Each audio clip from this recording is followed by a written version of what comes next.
I'm Zach. And I'm David. And this is the Star Companion podcast.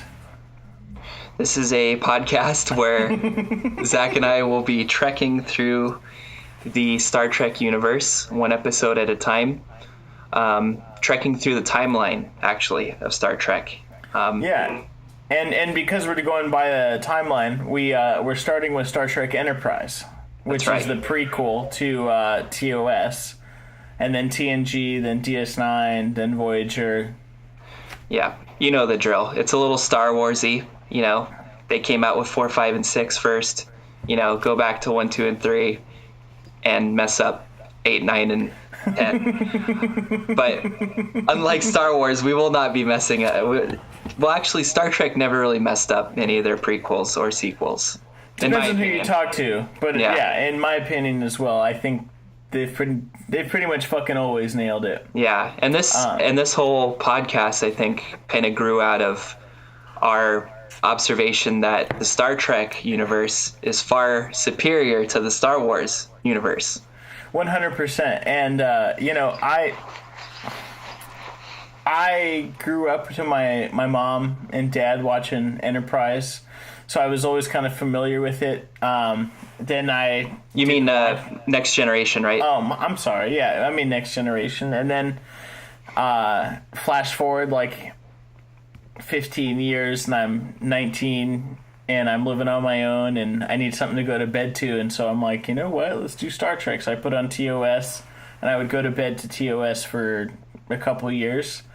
And then flash forward 4 or 5 more years, and I was on my vacation leave from work during the holidays, and I had been watching the Jersey Shore because you and my other friends always reference it, and I wanted to be a part of the fucking club. Another show we could do an entire podcast series on. And honestly, I've been thinking about it. I do another podcast with our mutual friend Wade about 90s movies, and we're thinking about moving to Friends. But because of what I'm about to tell you, David and I said, you know what, we should fucking do a Star Trek podcast.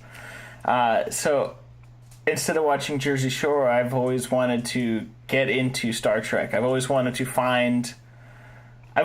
just watch it all the way through, but I wanted to find the right way to do it. And after doing some, cursory Google searches, watching it by star date seemed to be the best way rather than release date.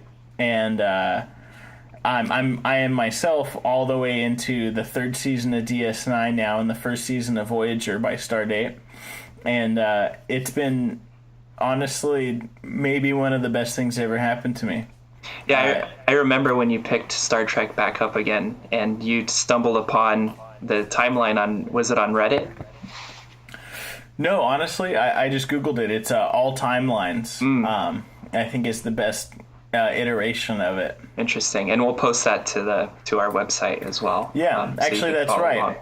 Yeah, we have a website. It's thestarcompanion.com. You can check us out on Instagram, The Star Companion. And this is going to be on all major podcasting platforms: Spotify, Deezer, Pippa, iTunes, Google Play, Podmust. So. And we're going to start a Patreon as well. And on the Patreon, we're going to cover Star Trek concepts that are more philosophical or allegorical, or, just things that interest us more, and we want to do a deeper dive that span more shows rather than just by star date. Episode by episode. Yeah. We also, to set ourselves apart, are doing a video element to this podcast, so you can find us on YouTube and you can see our bright smiling faces and also our uniforms, which will be changing as we do the different iterations and the different sequels and shows. Yeah, we figured it would be fun to sort of match the series that we're watching. Series. Yeah. And I'm not gonna lie, man, this might be some of the best money I've ever spent. Yeah. This is a pretty dope fucking jacket, and that is a dope jumpsuit. Yeah, and, I've definitely found my Halloween costume for the next 10, 15 years. You know, dude, we could just go as Archer and T'Pol every year. We could. I'll be T'Pol. But what's your history with Star Trek? Basically the same. I grew up watching The Next Generation with my dad, and I loved it.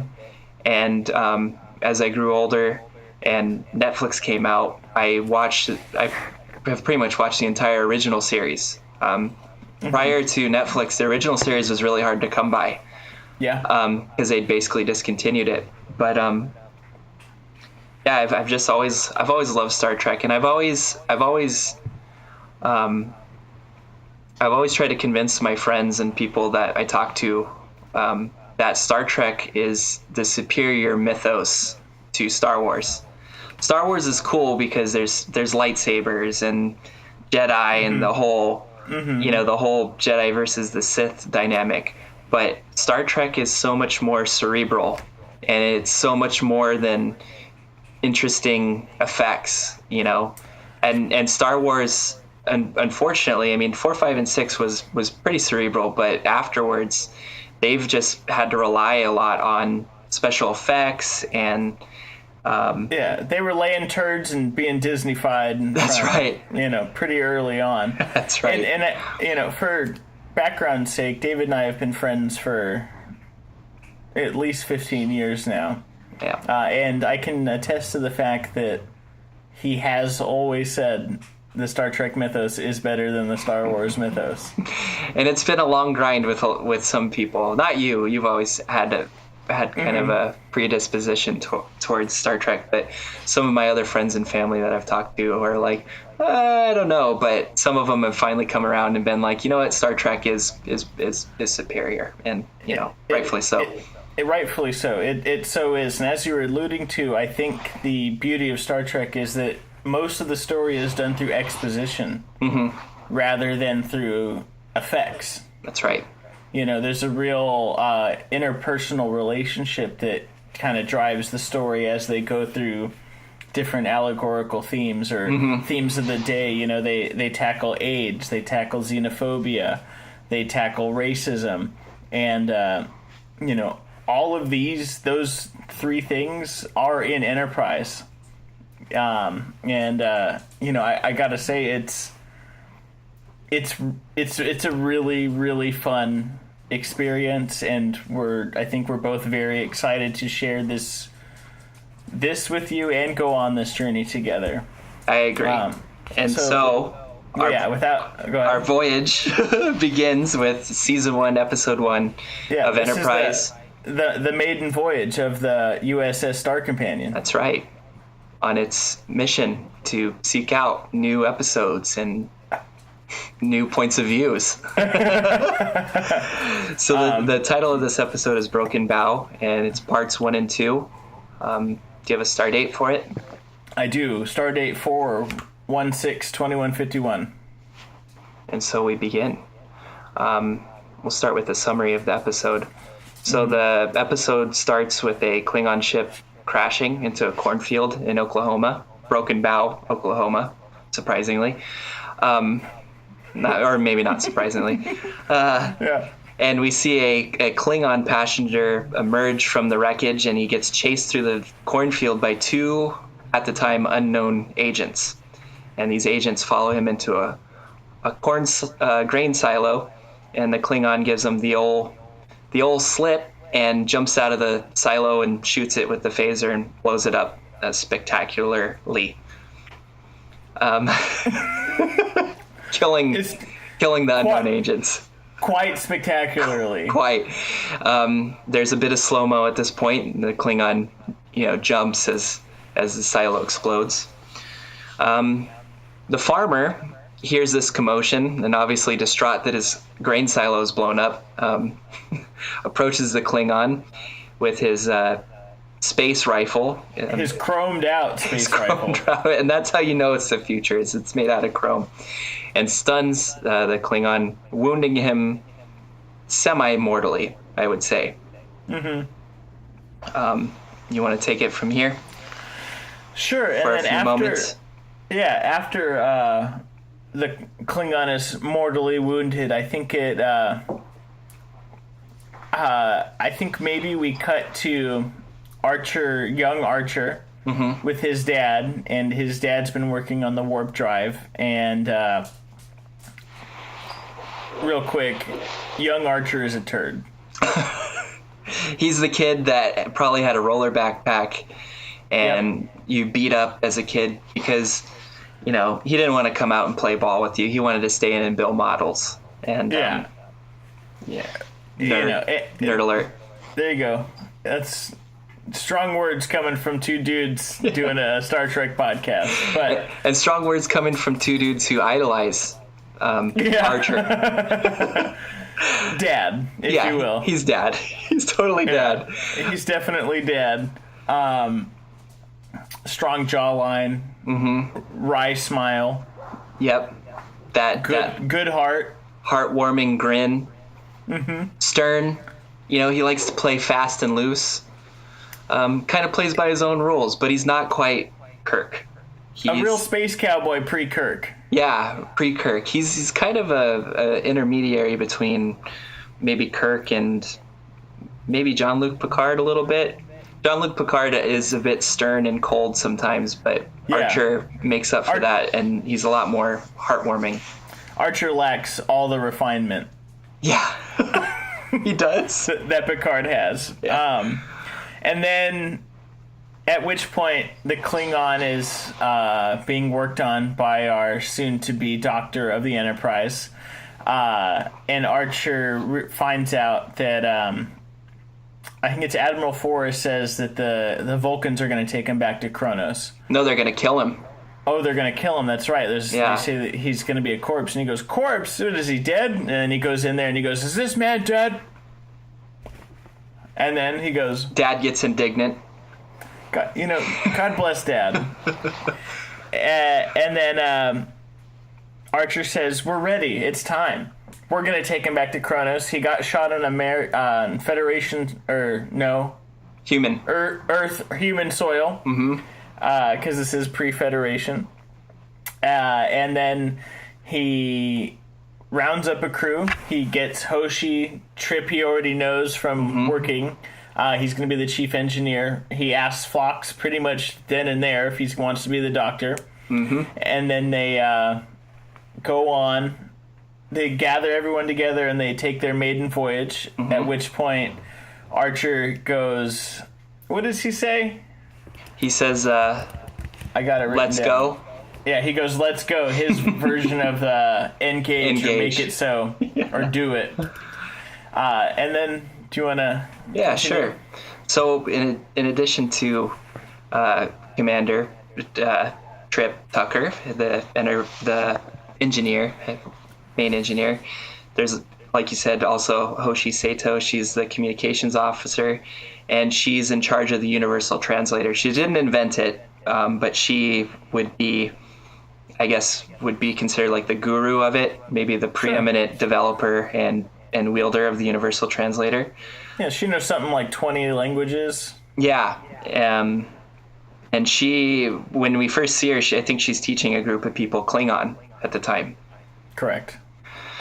Anyways, so with the crack crew, and also to Paul, she's a Vulcan. She decides to come onto the trip. She's an observer. She's an observer. Though everybody's a little bit suspicious of her because everybody's a little bit suspicious of the Vulcans at this point. And a few other people, Malcolm Reed is the tactical officer, Travis Mayweather is the helmsman, and like you said, Dr. Phlox is the medical officer. So we have our crew. While en route to the Klingon homeworld of Kronos, the Enterprise is boarded by the aliens, the same aliens that got blown up. The buddies, the buddies of the guys who got blown up in the first scene, and they steal the Klingon. His name's Klang, and they run away with him. But maybe not. Unfortunately, one of these aliens gets killed aboard the Enterprise, and Dr. Phlox does his biopsy on him, or autopsy, and finds out he's a Soloban, but not just a Soloban. He's a genetically enhanced Soloban. That's right. So they follow... Go ahead, sorry. There's layers. There's layers here. So they follow the Soloban to a planet. The planet's called Rigel 10. There they meet a rogue Suliban. Her name's Saren, and Saren informs Archer that Klang holds a message embedded in his DNA, and the message was meant to be delivered to the Klingon High Council. But the reason why he's been chased by the Suliban is they don't want him to get that message. And we later find out that the message, the reason why they don't want him to get that message is because it would reveal somewhat what we come to know as the temporal Cold War. Yes. And also, it would reveal that the Suliban are trying to incite a civil war in the Klingon Empire. Mm-hmm. So that's what happens on Rigel 10. And then I believe following Rigel 10, they they get attacked. They get attacked. Saren dies, mm-hmm. And they make it off of Rigel 10 under fire, and Archer gets injured. T'Pol saves him, and that's where they kind of develop this mutual understanding for each other. And they chase after the Suliban onto a gaseous planet, and they find that there's a Suliban space station where they're holding Klang. They infiltrate the space station. They rescue Klang, and Archer has a confrontation with the lead Suliban. What's his name, by the way? I forget. I do forget that man's name. However, he does have the confrontation with him, and then he meets the Shadow Man. That's right. And the Shadow Man, who we don't know who he is, but he's definitely from the future. Mm-hmm. And so they really lean into this temporal Cold War story arc that will play itself out as the seasons go by. Yeah. And to finish out the summary, they rescue Klang, they deliver him back to the Klingon High Council. They find this message embedded in his DNA. The Civil War is seemingly stopped, and thus the Enterprise is given permission to continue their voyages past this delivery mm-hmm. voyage of Klang. And so there's a lot of different things that are established in this beginning, in this episode. There's the tension between the humans and the Vulcans. There's mm-hmm. the temporal Cold War, and then there's also this is the first voyage of the Enterprise. This is the first flagship of the humans to go out in space. Yeah.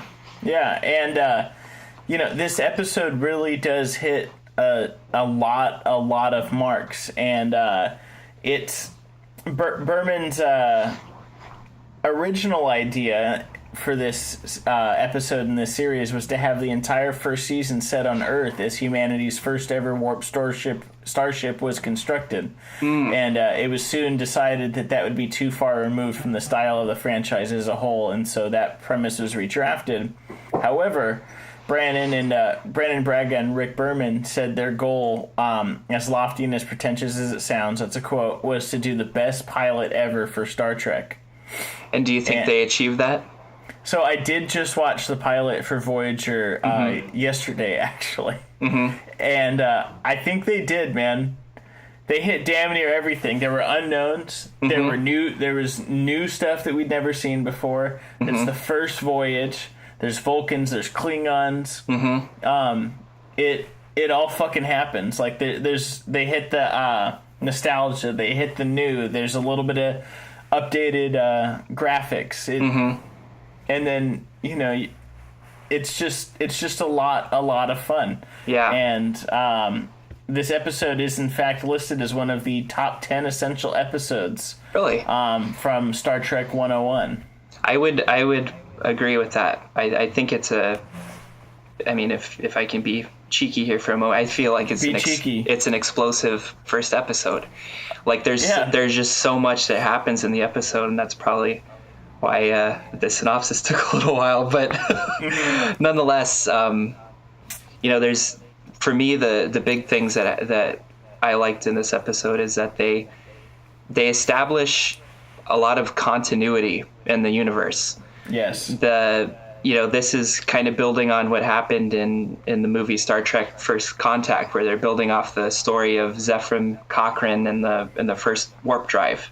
Mm-hmm. Also the first contact with Vulcans.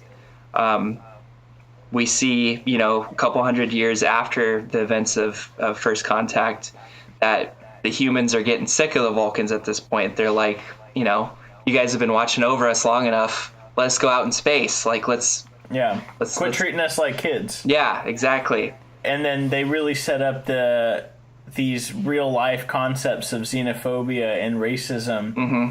and a desire, and you can, without stating it, you can see where these are the voyages of the Starship Enterprise, to go where no man has gone before. You can see the foundation for what the rest of the shows are built upon. Mm-hmm. And so, as you said, I think the continuity is pretty good, and they do a really good job of tying all of these themes together. Mm-hmm. Even so far as the three prominent admirals in Starfleet at this current moment, mm-hmm. are Admiral Forrest, Admiral Leonard, and Commander Williams, in homage to DeForest Kelley, Leonard Nimoy, and Bill Schatz. Yeah.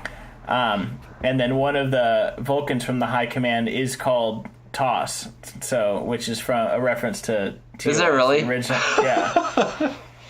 Man, they had such good attention to detail in this first episode.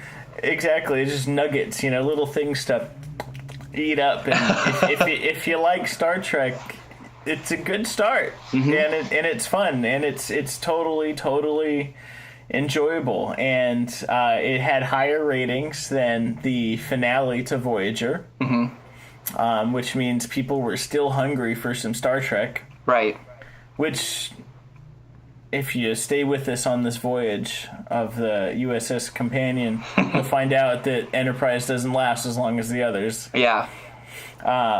However, it is a great representation of what Star Trek is.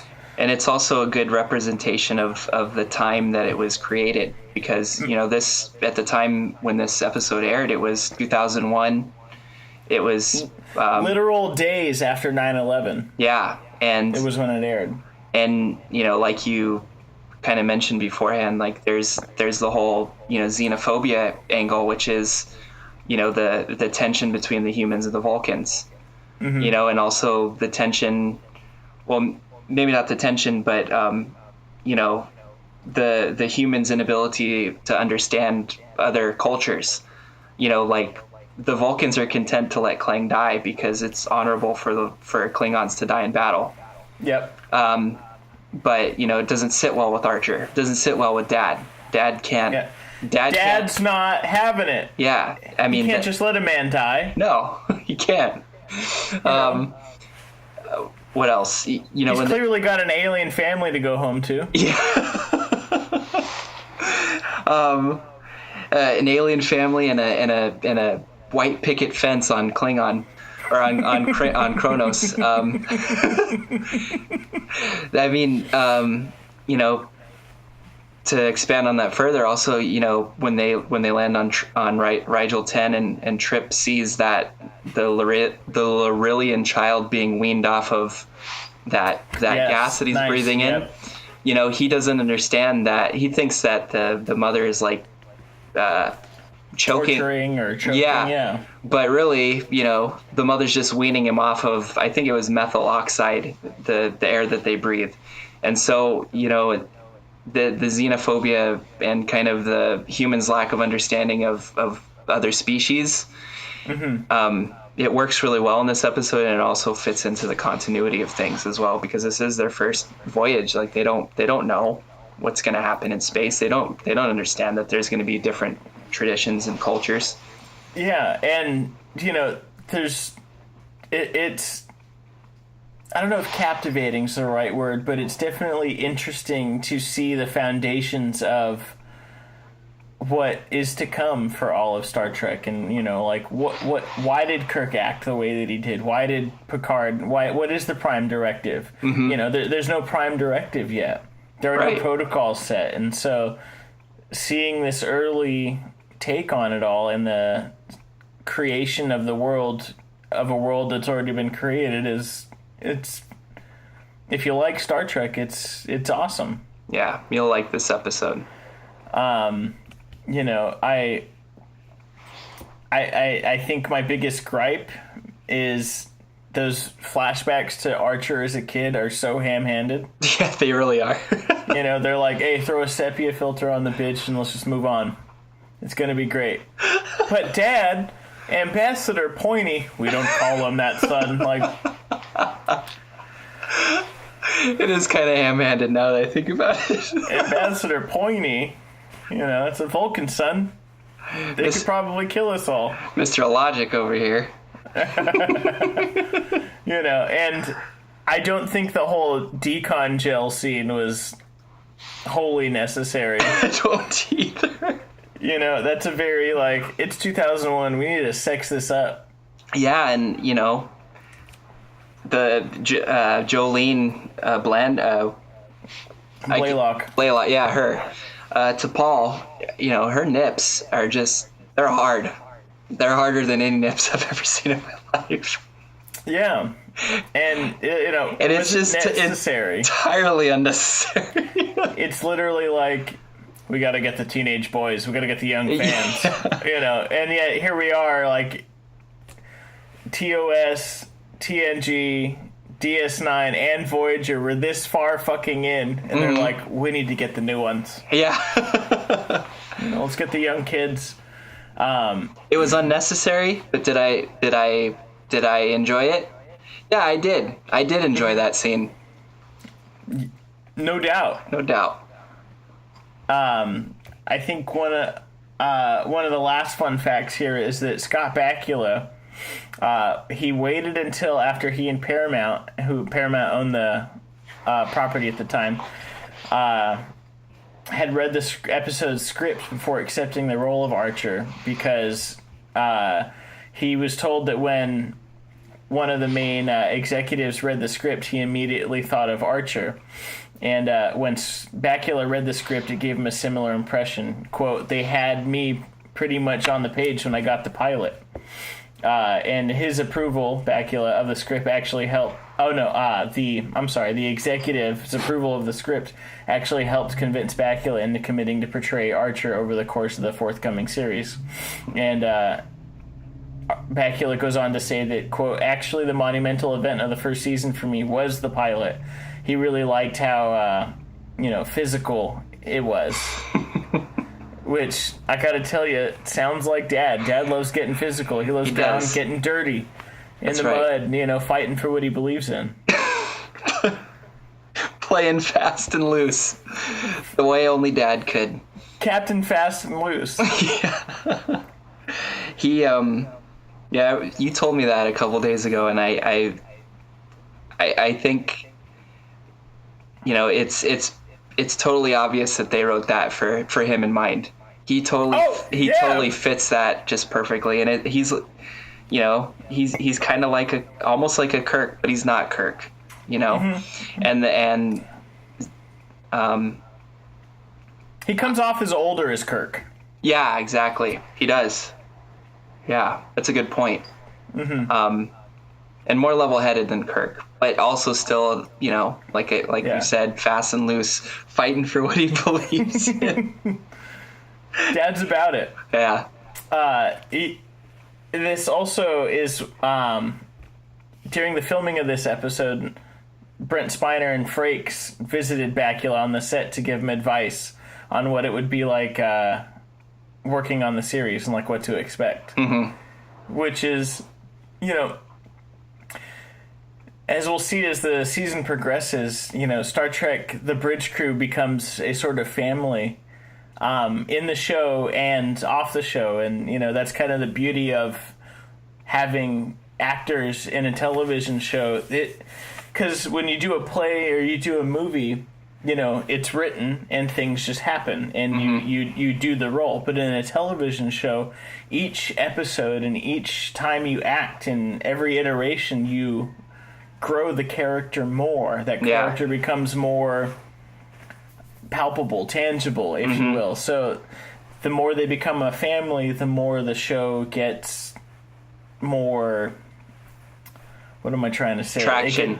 it gets more traction. It feels more like a family. And I think that's probably what Star Trek has done really well is, it's not just a movie franchise. It's a show franchise. And you watch to see how people grow and interact together over the seasons and how they confront issues. And, kind of the downside of maybe like a franchise like Star Wars only doing movies is every movie is a little microcosm. It's like, this is what happened here. And then fast forward 2 years, this is what happened here. It's like with a show, you can see the progression of someone over like, the course of a year or months or however long they say that the series lasted. And so I like the crew a lot. They chose a good crew and they chose a good cast for everyone to portray them. Everybody plays their part pretty well. Absolutely. Especially T'Pol. T'Pol's a very convincing Vulcan. Out of the most of the Vulcans that they have in the different series, like she, to me, would probably be number 2 next to Spock. Like she is just like thoroughly convincing. Yep. I couldn't agree more. T'Pol is damn near the perfect Vulcan. I'd say she is the perfect Vulcan if, Spock wasn't first. Yeah. And so, at the end of the day, just what an awesome show, and I'm so excited to go through all of these by Stardate with you, with the people listening. It's gonna be a fun voyage. That's right, and we encourage you to check out the website and check out the timeline and watch along with us.